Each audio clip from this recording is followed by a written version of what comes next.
I have my mic plugged in, so I guess I can talk for a bit. Yeah, this is modded NASCAR Thunder 04. Andrew Fayash and his team on Discord, 157 Studios are responsible. Fills in a lot of the, what's it called? Drivers that were missing in this game with a combination of texture replacements and hex editing.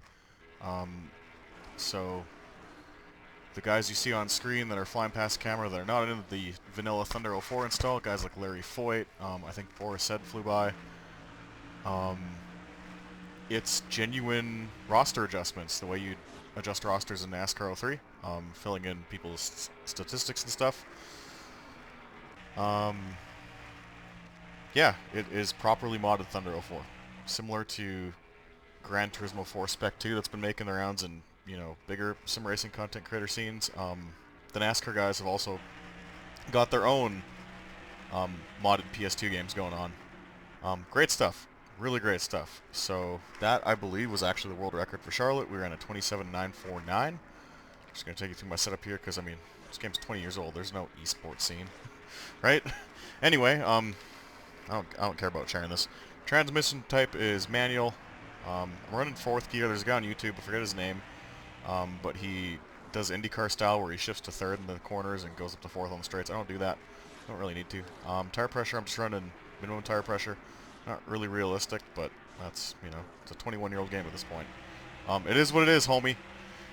Downforce. I've actually got a couple things going on here that I want to talk about. Fender flare, minimum. People are texting me too. Please stop. I'm making my NASCAR video. Leave me alone. Fender flare at minimum. Rear spoiler is at 48 instead of the minimum of 45. I'll talk about that here in a second. Suspension, it seems like this game simulates coil binding to like a rudimentary degree. So I'm just maxing out the rear spring. I believe percent can be translated to spring rate in pounds. So I want to say like 100% rear spring is like a 1,000-pound rear spring, and then 65% front spring is like 650-pound front spring. So it seems like coil binding is a thing in this game. I know it sounds shocking because it's like a Simcade NASCAR game made by EA in the early 2000s, but Tiburon Entertainment was always a really good developer. They had a ton of attention to detail, and this is around the time teams started coil binding in real life, so I don't doubt that it made its way into this game. I think the default setup actually has it kind of coil bound to some degree, but maybe not to this radical of an extent. And basically, I take a bunch of wedge out, and you just drive it as free as you can. Gear ratios, you can just copy them. I've adjusted them slightly from a setup I found on YouTube. There's a guy who basically made setups for every track and ran really good lap times. That's where I stole them from. So fourth gear, basically any shorter than 104, so like 105 and higher, you're going to blow the motor. You'll always blow it basically at the same part on the track on corner entry. This is like the third or fourth take of this video because as I was fucking with fourth gear, I just kept blowing up going into turn one. Story of my life. So 104, at least for Charlotte here, is like right on the borderline of blowing up, and to alleviate that and make sure you are on the chip but don't explode the motor into one, that's why I use slightly more than minimum downforce, because that cunt hair of extra drag from not running minimum wing saves you literally like 3/4 of a mile an hour and maybe 100 RPM, and that's literally the difference right there between blowing up and running a record lap. So it's pretty crazy how trimmed out these cars are. I'm gonna go through setup options really quick again, just to kind of tell you what everything does, because if you're getting into this game from the modding scene from Fayash's Discord and you're trying to play this with a wheel or play this seriously to some degree, this game kind of works like real life, it kind of doesn't. I'll tell you what I've found over like 3 days of testing and just making setups, stuff like that. Transmission, run manual, you're a big boy, come on now. Tire pressure, minimum value basically seems like all it does is just stretch out the contact patch. It doesn't have the effect of like a true sim. So less is better. You're just making a wider contact patch by not a whole lot, but enough that it matters. The higher you go, I found on the tire pressure, the rear end yaws out more and it holds the slide longer, so I just want to alleviate that. Downforce, this is really interesting. Tiburon did a really good job of designing this game, in my opinion. And while I have my downforce a little different here, one of the things I found is that the sliders are equal to each other. So right now, the way my downforce is set up, I have a little more downforce on the rear than the front, so it's actually going to make the car tight. But when the sliders are aligned, that means your downforce levels on both ends of the car are actually equal. So I'm at 73 and 48 here for my Lowe's custom set, but if you want equal downforce, and the car to be neutral, just align the two sliders. So like 73.5 on the front, 50 on the rear is going to be a neutral car. Going lower on the fender flare and keeping the rear spoiler high is going to be a tight car, and vice versa. Keeping the fender flare higher than the rear spoiler, that's going to be a loose car. So that's what I found here. Different tracks are going to do different things, but I've generally found that Tiburon did a good job of replicating this era of cup racing to like a rudimentary degree. These cars like being trimmed out. They don't like having a lot of downforce, and especially if you're playing this game with a wheel, you can get away with a loose car. Handling model is realistic but pretty forgiving. This is not NASCAR 03. You can get away with a lot in this game before you wreck the car. So try and keep it trimmed out as much as possible. And like I said, if you're just struggling, don't know where to start with the downforce, just keep the sliders equal. That'll neutralize your car. Suspension, as I said, coil binding works, and it seems like Tiburon actually built this into the game. And the same kind of thing that applies to downforce applies here.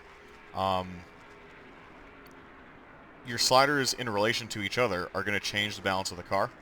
And think of these spring rates, instead of in terms of percents, think of them in pounds. And springs that are stiffer on the front than the rear, your car's going to tighten up. Springs that are stiffer on the rear than the front, car's going to get mega loose. And coil binding works. Coil binding works. Keep that, in a post note beside your monitor when you play this and you're trying to make setups and go really fast and have fun with this. Coil binding works. It's a thing, and it makes the car turn super well to the point where I'm at the point where I would basically never run a conventional old school setup with stiffer front springs. Just seems that's how EA's modeled it, how Tiburon went with this game. Coil binding works. And basically just go with whatever you feel like you can get away with.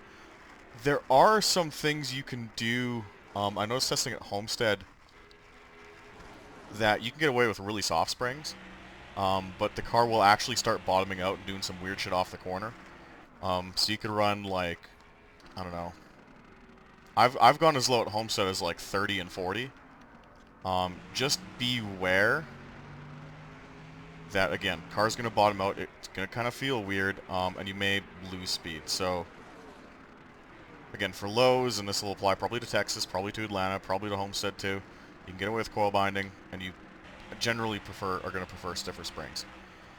In terms of your wedge adjustment, you guys should all know what this is by now. This is not rocket science. You're basically changing the weight distribution of the car, cross weight, whatever you want to call it. I've never really had an issue to go past positive values, like positive turns, +1, +2. In other racing sims, especially NASCAR sims, what I will do is I'll use the track bar to really make the car super loose, and then go really high on the wedge to like I'll be, in other sims, I'll literally be like this. And the rest of the setup is just super stiff. Track bar is really, really big. Sway bars are really, really big. And the wedge basically is just this one-size-fits-all at the end when you're done building a setup. Here is the opposite because we don't have shock and spring adjustments and track bar. So basically you want to just take a bunch of wedge out. And there's a trick to this too, and when you start driving and turn laps, getting really good at this game and being confident with how quick you are, you'll start to notice there's a line between, being loose and really, really fast and being loose and scrubbing speed. It's hard to spin out the car in this game, like I mentioned earlier. It's not NASCAR 03, not iRacing. It is an EA Simcade NASCAR game. So you can get away with a lot and be really, really sideways. Nothing bad's going to happen. But watch your revs, watch your speed through the corner. There is a point where you can be too loose, so you'll never need to go to -4, -3. In fact, if I was to do like a race right now, or let's say we got online working in this game, which would be crazy, and we could race people and do co-op races, I wouldn't even go as far as 2.5. I'd go to like 1.5. Taking 1.5 turns out. 2.5 is basically your qualifying setup, and you're pretty much right on the line, holding the wheel straight the entire corner, which you probably saw on my lap. and you're just trying not to yaw the car out too much and scrub speed. Again, the enemy in this game is not spinning out, it's scrubbing speed, and you'll notice it if you watch your revs. Lastly, when we get to gear ratios, this is something really interesting to talk about. Engine damage is really sensitive in this game, but at the same time, I kind of like it. It's realistic. One of the cooler parts of this game. You can pretty much start with one of the preset gear ratios you get per track, or you can just use something that you found online elsewhere. The big thing I want to talk about is your fourth gear, or your final drive. Basically, when you're actually at speed turning laps, obviously it's a stock car, you are in fourth gear between 8,000 and 9,500 RPM. This game, they modeled how these engines just kept pulling in the early 2000s. They did a really good job of it. So, 92, 9,300 RPM is actually going to hit a higher top speed than 8,800 RPM. Winston Cup racing was crazy in the early 2000s. These engines were screaming. The higher revs they produced, the faster they went. That is modeled in this game. So when you work on a setup and you want to run races against the AI or set a good qualifying lap, or maybe you get in a hot lap battle with your friends, the higher revs you can get going, the better. But obviously there's a trade-off, because if you go too high, as I talked about earlier, you will blow the motor and you will blow it on lap 1, which is beautiful. I love this shit. I think it's hilarious that this game actually seems to give a fuck about how hard I'm pushing the motor. So there's literally a line at like 9,500 or 9,600 RPM where if you pass it and you sustain it for like 2 seconds, the motor explodes. Awesome stuff. Which means that from a setup standpoint, you are going to work especially hard in the gear ratio screen with either fourth gear or your final drive, called rear end in this game, it's the same thing, to be right on that line of pushing how much revs can I get out of it before the thing grenades itself going into 1. So you're going to spend a lot of time here. For qualifying, again, it's just trial and error of like how hard can I actually push it before it blows up. In the race, I've done full-length races in Thunder 03, Thunder 04, and I think Chase for the Cup 05.